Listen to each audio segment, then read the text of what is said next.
The prawn cocktail is a 1970s classic. I'm going to take it and reinvent it, add in some Mexican flavours. So if you loved it in the 70s, imagine how much you're going to like it now. I've got my pan on, getting it nice and hot. Now, I've taken a little bit of liberty in calling it a prawn cocktail. Really, it's just a nice little prawn-inspired salsa, but we'll say it's a cocktail. Oil in our pan, got some prawns, pop them in. I'm going to throw some chili in there with them. So just one chili which I've chopped up. Going to stir around, and then I'm going to let that cook for about 3 minutes, and then throw in a splash of white balsamic vinegar just to coat the prawns in, and then they're done. I'll turn them off and we'll build the rest of our salsa. A little bit of salt.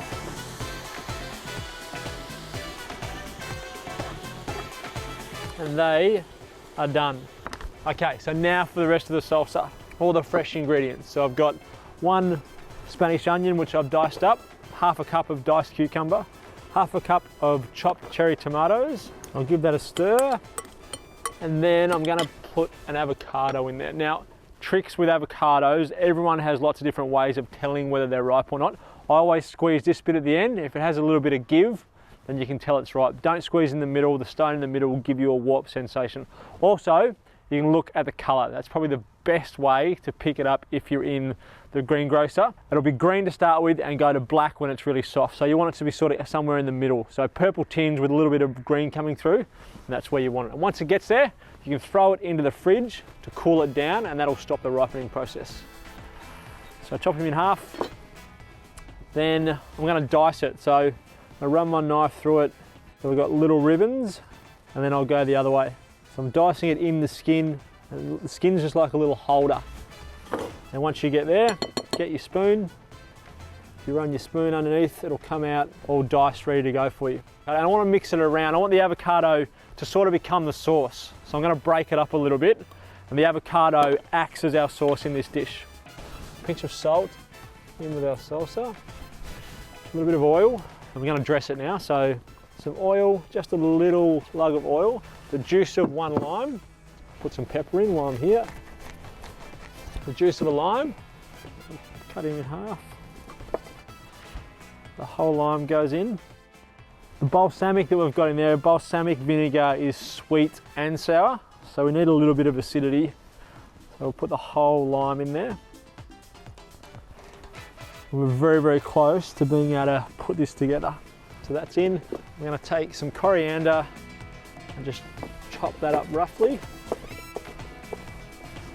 Pop that in. Give that a last little mix.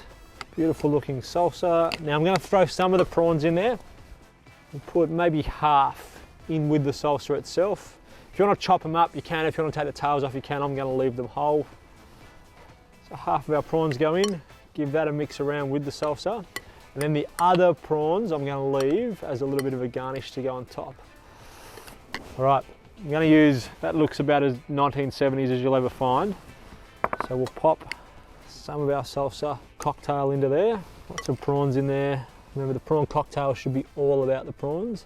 And then, to be even more 1970s, some prawns on the side like that, like they used to back in the day. If you were around in the 1970s, from what I understand, that's what your prawn cocktail would look like when you got it. A little bit of fresh coriander on top. And I would serve this with some corn chips on a board. So get a nice board, pop your little prawn cocktail there, some corn chips, and there we go. That's my version of a Mexican prawn cocktail.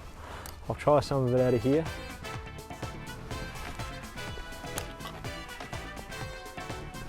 So much better than the old school 1970s prawn cocktail. Give that one a try and you'll never go back to mayonnaise and tomato sauce as a dressing ever again.